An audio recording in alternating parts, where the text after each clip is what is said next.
Hi, I'm Josephine LA. Here are the tools and hardware you need to make our Drake bag. If you're new to working with leather patterns, I recommend watching this video all the way through once before embarking upon this adventure. Here are a couple bags I made a little bit earlier. There's the different pieces on here I wanted to show you really quick. I've got the belt loops and the buckle. It opens up. I have straps attached on this one. And the pocket's big enough to hold a sketchbook, and then these little guys are big enough to hold business cards. I'm a fan of the Uncharted video game franchise, so this is actually based on the one that Nathan Drake wears in the game.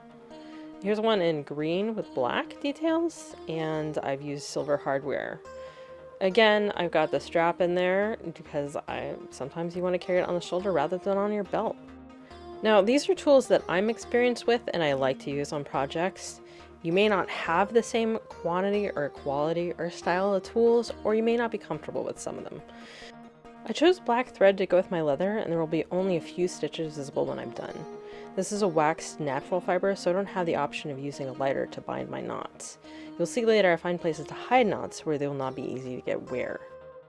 I've grabbed two different color chrome tan hides to make this bag. You can see how even color choices can change the feel of a project. Both hides I'm using are a light hand, which means it'll be easier to turn the project right side out at the end of the sewing. Before you begin cutting out the pattern, I've included a 2-inch verify square. Please make sure you've got a ruler and check that this is actually printed at 2 inches. I formatted this for an American letter size paper and given enough room for an A4 to print it at 100% centered. When you cut this out, there's a bunch of different ways to do it. I favor a hobby knife and a ruler with a cork back. That way I have it stick to the paper and things don't slide around underneath me. There are parts where I'll use scissors to just quickly separate sections.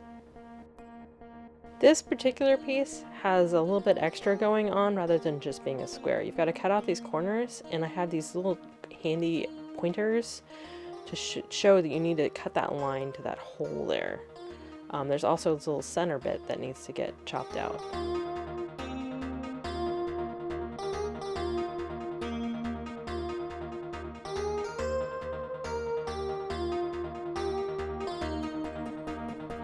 Here's a pro tip: use the point of your knife to clear up tiny little bits of paper. I'm folding over this pattern piece so I can cut out my holes. Now I like to do this angle slice on either side of my hole marks and then flip it over and do the angle on the other direction. And that way I can have the paper oriented the same way. It's a little funky. I'll probably do a tutorial video on my little process there. It's a nice cheat if you don't want to use a little hole punch. Here I'm clearing out my little holes and making sure that I have marked all the holes on the reverse side. That's the beauty of printing on clean paper, is you can double check using light to make sure that you got all your holes. Okay, yes, I'm so sorry that there's so many holes on this project, but they all do line up really nicely, and you'll notice that I've changed the spacing in a lot of places.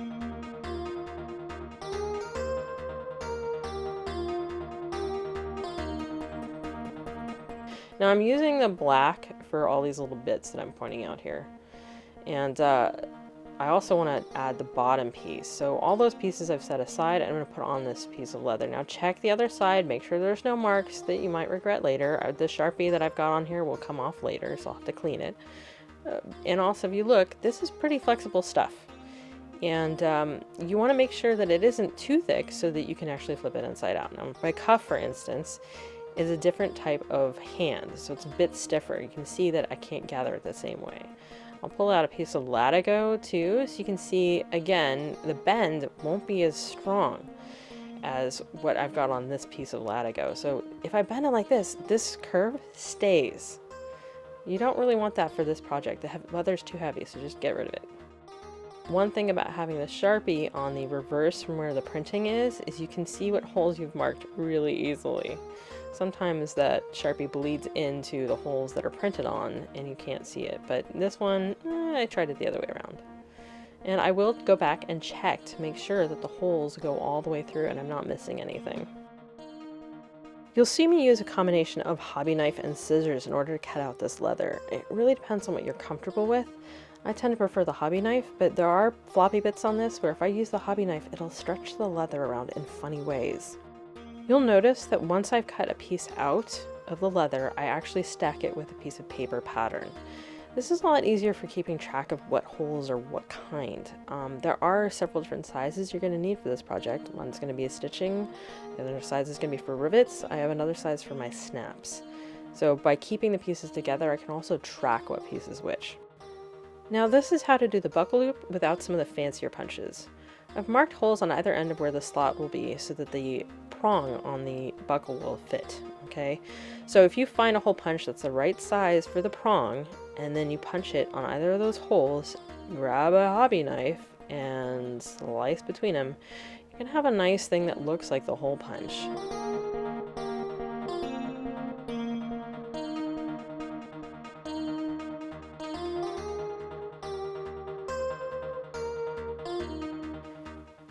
I like to do rivets so they're a little snug in the leather, and if you're not sure what size you need for your rivets, go ahead and use a test piece. These are great little punches because you have a rotary on there and you can choose which size you want. So here's my test piece, and I'm going to do a test. I want to make sure that when I put the rivet in, it's not going to slide out and drop out very easily. See that? Not ideal for working on a project. I like to have it sort of nested in there and not go anywhere.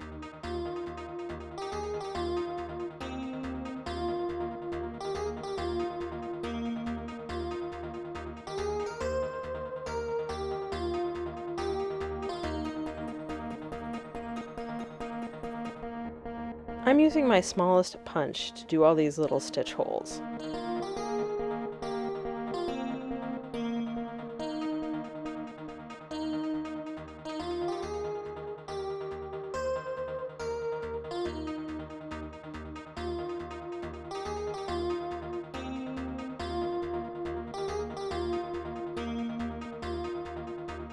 So many holes!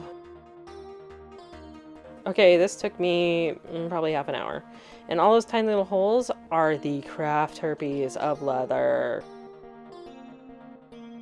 Now when it comes to setting snaps, please, please, please, please practice if you haven't done it before on a separate piece of leather.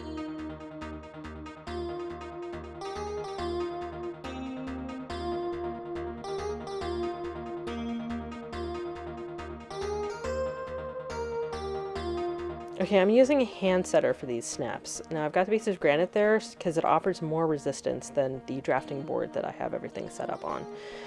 You want to have that resistance so things don't bounce on you and set improperly. Check that your snaps work with each other before you sew things. If something goes wrong, that's a good time to fix it.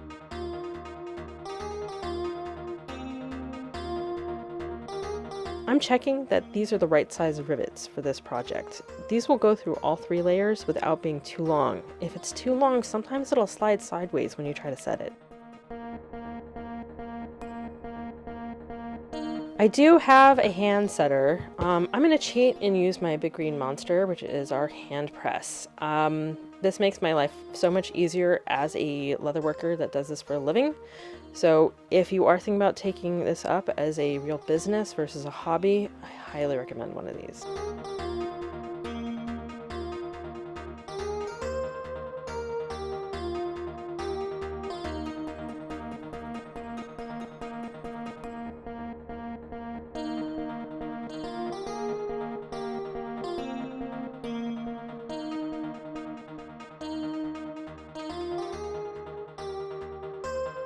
Sewing finally, woohoo! So with the waxed thread, it's still good to have some wax on hand to clean up tails. It's also nice to have blunt leather needles. These guys are blunt so you don't easily pierce through thread you've already stitched in. Okay, these are funky little pieces. They're kind of tricky because there's only 2 holes you're going around. I choose to go around twice, and again, I cannot use the lighter to tie my knot up. I've got to have a good knot in there. And I hide the knot between the flaps. So I'll have the tail sticking out. I'll go around a couple times and I'll pull that little tail through and then tie the knot so it's hidden between 2 pieces of leather.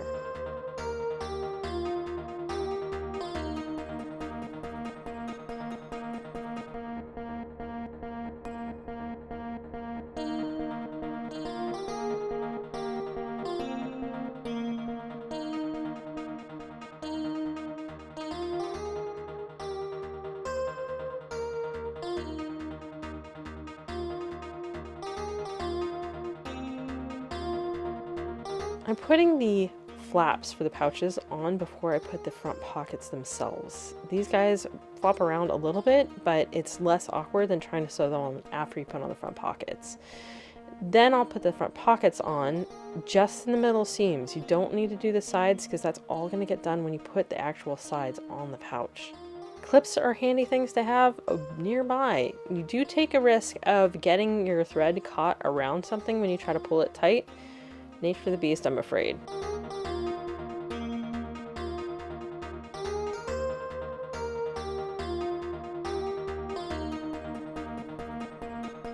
Since I'm using the black and the blue, I have to decide which way around I want the black to go. I'm putting it on the outside of the blue. You can see on the corners of these, I did one way and one the other. I visually really like to have that bottom piece over the side panels.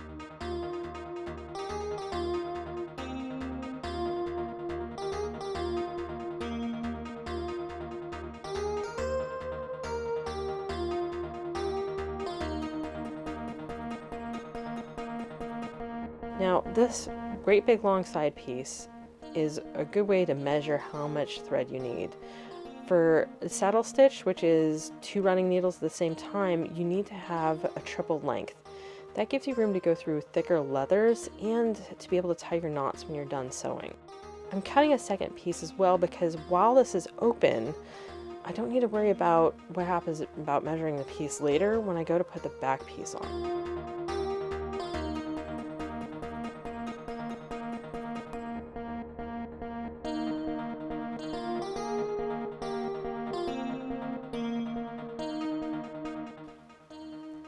So you'll notice I'm being very careful about aligning the edges and having it face to face. I want to hide that seam when I'm done. So I'm basically sewing this bag inside out. Now here I'm running the needles through it. I'm going to go through these holes twice. Now it's very easy to get that square ring in between the needles. So make sure you don't do that because it is a pain in the butt when you realize you flip it around that you actually mis-sewn it by going through things you didn't mean to. Your hands are going to get tired with this project. I do have a stitching pony. It's a good way to hold a project together while you're working on it. It's a nice piece of wood that's flexible. You can tighten it and keep everything there. However, I'm not going to use it because this is a top-down video. I want you to be able to see me sewing it.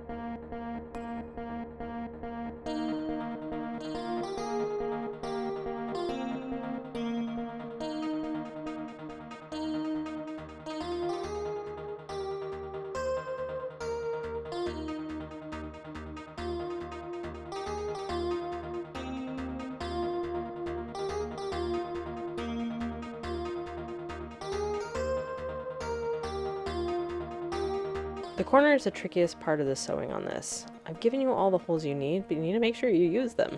So I recommend going from the front panel piece, then make sure you're going through the bottom of the pocket piece, and then into the side piece. Don't pull everything too tight because the corner will gather, and you don't need it to be scrunched up when you go to flip it inside out.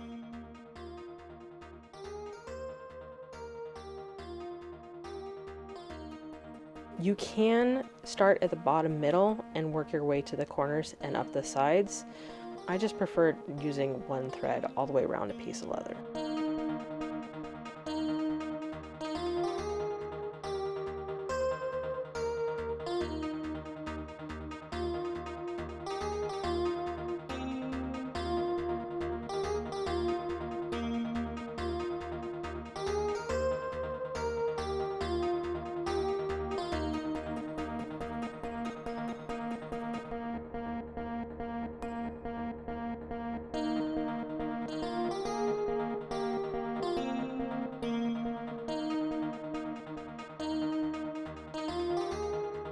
Almost done, guys. Now you need to attach the back piece. Again, I'm going to go through the hole a couple times and down the sides. The corner is a lot easier because you don't have to worry about catching the front pockets.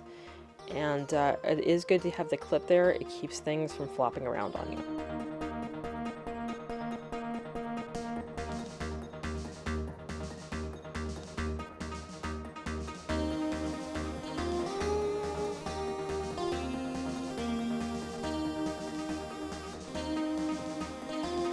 Okay, you're done sewing. Now you get to flip it right side out.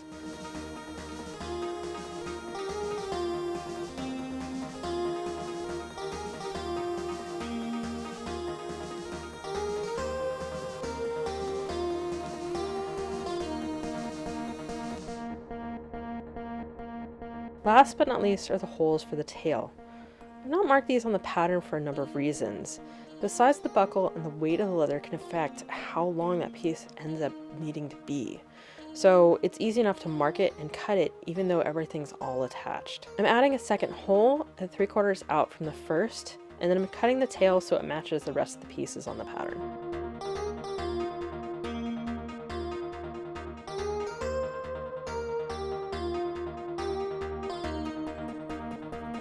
If you want to add a shoulder strap, you have a couple options. Again, you can do a 1-inch wide piece of leather and bind it. I've used Chicago screws.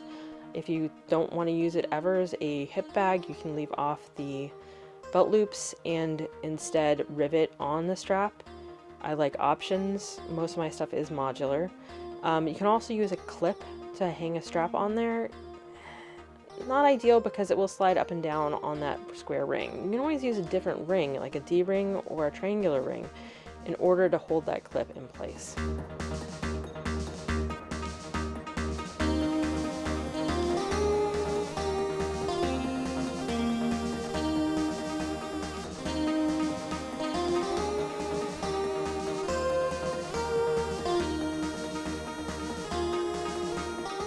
Thank you for choosing our Drake bag pattern. If you have trouble with it, please contact us through email at candjgoodsla@gmail.com.